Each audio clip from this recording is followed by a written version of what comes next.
아멘, 아멘, 아멘.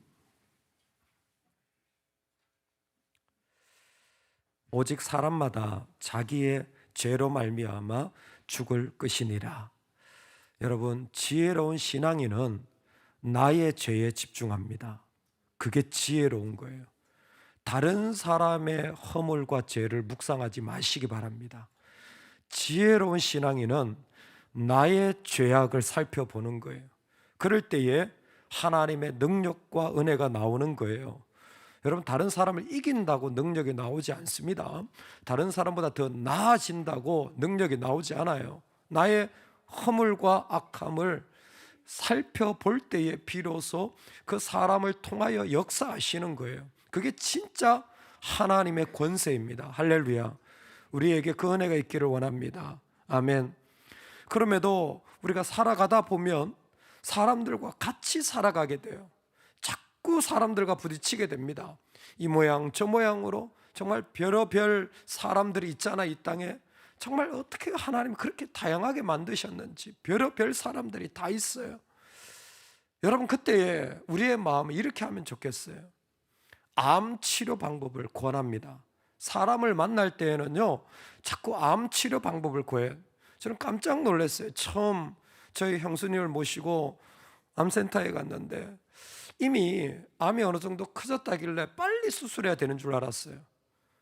그렇게 하는 병원은 한 군데도 없습니다.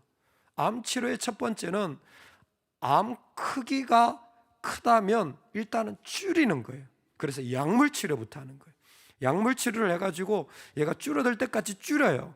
그래서 더 이상 줄어들 수 없을 때 그때 수술을 하는 겁니다. 그냥 처음부터 무턱대고 수술하지 않더라고요.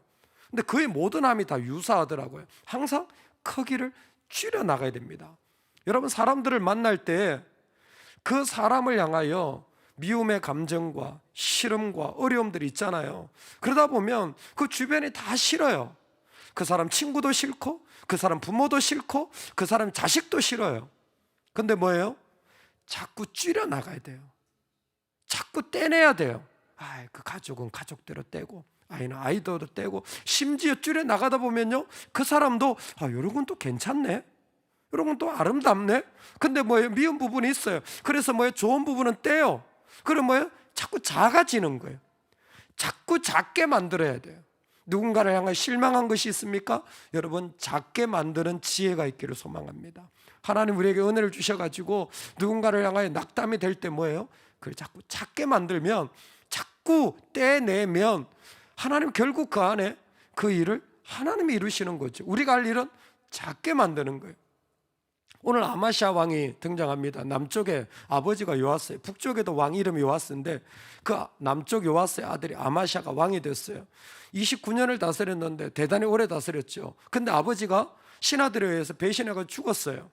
그래서 아버지가 죽임을 당한 복수를 하게 됩니다. 그런데 이 사람이 참 귀하게 믿음의 부분이 있었던 거예요. 그래서 뭐예요? 모세의 율법, 참 얼마 만에 열왕기 시대에 율법이 나타나는지 몰라요. 모세의 율법대로 뭐예요? 아버지의 죄로 말미암아 자녀 죽이지 말고, 자녀의 죄로 말미암아 아버지를 죽이지 말고, 자기의 죄로 말미암아 자기만, 그 사람만 죽을 것이니라. 오직 사람마다 자기의 죄로 말미암아 죽을 것이니라. 딱 뭐예요? 그 사이즈를 줄여 나가고 있는 겁니다. 여러분, 이때 우리의 마음에 나의 죄악을 보고 다른 사람을 향하여 그 사이즈를 줄여 나가는 지혜가 있을 때 하나님의 능력이 나타난다니까요. 그래서 에돔 사람과 전쟁을 하는데 에돔 사람 10,000명을 죽이고 그 땅을 욕도엘이라 했다 그랬어요. 에돔 사람 10,000명을 취한 게 이 아마시아 역사의 전부입니다. 29년을 다스렸는데 할 얘기가 없어요. 근데 아마시아에게 할 얘기가 딱 두 가지 있는 거예요. 하나는 내면적으로 사이즈를 줄이는 사람이었구나.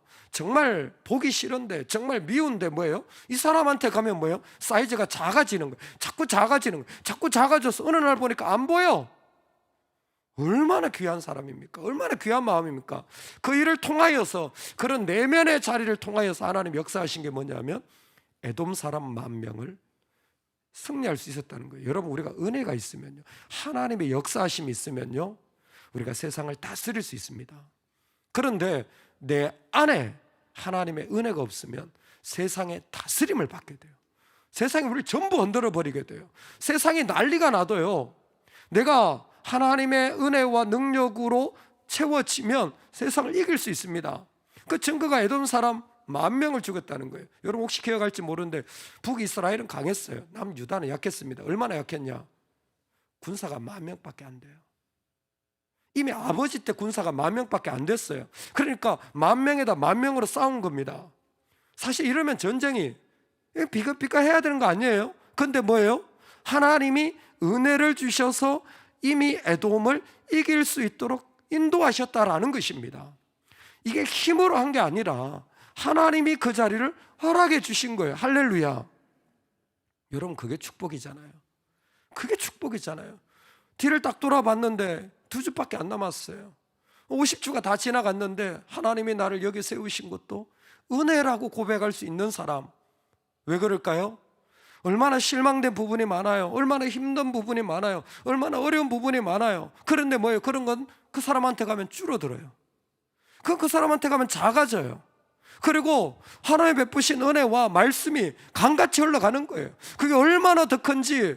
사실은 나는 이길 수도 없는 전쟁에 참여했는데 뭐예요? 하나님이 이기게 하여 주시는 겁니다. 할렐루야. 이게 아마샤의 너무너무 귀한 부분이에요. 근데 또 한 가지, 아마샤가 정말 자신의 그러한 자리에서 하나님의 말씀을 보여줬고 나의 죄악을 살펴보면 그때는 겸손한데, 이 사람이 자기의 죄악을 보지 않으면, 자기의 악함을 보지 않으면 사람은 교만해질 수 있다는 거예요. 금방 교만해져요. 자기가 뭔가 대단한 사람인 양, 뭔가 대단히 이룰 거 있는 양, 그렇게 견주어 보는 거예요. 여러분 하나님 앞에도 우리가 그럽니다. 하나님을 향해서도 내가 이 정도 되는 사람인데 이러는 사람. 에돔을 이겼잖아요. 아마샤가 금방 마음이 교만해졌어요. 그리고는 어떻게 해요? 북이스라엘로 갑니다. 북이스라엘 왕도 요아스예요. 북이스라엘 왕에게 도전장을 내미는 거죠. 너희들 한판 붙자. 나가는 겁니다. 사실 만족이 안 되는 이유는 내 안에 악함이 끊임없이 일어나서 그 일로 말미암아 하나님 앞에 엎드리지 못하고 자기의 생각으로 계속 밀고 나가요. 사실 에돔이 10,000명이잖아요. 북이스라엘도 그 군사의 숫자가 별로 다르지 않아요. 그러니까 이건 뭐 이쯤은 내가 할 수 있겠네라는 생각을 했는지도 모르겠습니다. 그런데 오늘 그 북쪽의 요아스가 이렇게 얘기해요. 레바논 가시나무가 레바논 백향목에게 전가를 보내 이르기를 내 땅을 내 아들에게 주어 아내로 삼게 하라 하였더니 레바논 들짐승이 지나가다가 그 가시나무를 짓밟았느니라. 레바논 가시나무는 남쪽 아마샤를 말하는 것이고, 레바논 백향목은 북쪽 요아스 자기를 말하는 거예요. 지금 전쟁을 하자 그러니까 전쟁을 하지 않고 한마디 훈수를 주는 겁니다. 야, 백향목에게 전가를 보내가지고 가시나무가 함부로 얘기를 하는데 너 그러다가 완전히 짓밟히는 수가 있다. 조심해라 라는 거죠. 근데 뭐예요? 이런 이야기를 듣고 가만히 있지를 못해요. 누구? 자기의 죄악을 보지 못하는 사람, 교만한 사람은요, 수치를 당하면 가만히 있지를 못해요. 수치와 부끄러움을 당하면요, 가만히 있지를 못해요. 얼굴이 빨개집니다. 벌써 덤벼들어요. 화가 나요. 벌써 거기에 상대해야 됩니다. 대적해야 돼요. 그렇게 작게 만들 줄 알았던 사람이 또 한 부분에서 뭐예요? 교만하여지면 네 탓이다. 아담 이후로 인간은 끊임없이 하나님 탓입니다. 이 여자 탓입니다. 환경 탓입니다. 끊임없이 대적하고 만족할 줄 모르는 거예요. 결론은 뭐냐면 북이스라엘에 박살납니다. 남아마샤도 잡히게 돼요. 근데 이 말씀까지 한 이유가 뭐냐면 북이스라엘 참 요아스가 뭐 대단한 사람 아닌 것 같은데 뭐예요? 시비가 걸어와도 뭐예요? 전쟁하지 않습니다. 전쟁하지 않아요. 때를 기다리는 것입니다. 우리가 정말 이럴 수도 있고 이럴 수도 있는 것 같아요. 교만하여져서 내가 참지 못하고 내 죄악에 얼마나 깊은지는 보지 못하면서 그냥 달려가서 한 대 쥐어 박으려고 하는 마음. 또 한쪽에서는 그래도 은혜가 있으면요, 뭐가 와도 줄이려고 하는 마음. 그래서 이 역사 시대에 제일 아름다운 사람으로 꼽히는 사람이 누구냐면 야베스라고 생각되어집니다. 족보가 흘러가는데 갑자기 야베스 이야기가 나오고 역대기에서는, 그리고 또 족보가 흘러가요. 근데 야베스가 어떤 사람이냐면 그 엄마가 고통 중에 낳은 아이, 수고로 낳은 아들이라는 거예요. 즉 환경이 내가 진짜 네 같은 아들 낳고 내가 미역국 먹었다, 이 마음이라는 거예요. 얼마나 힘든지 자식 낳고 싶은 마음이 아닌 그런 때라는 거예요.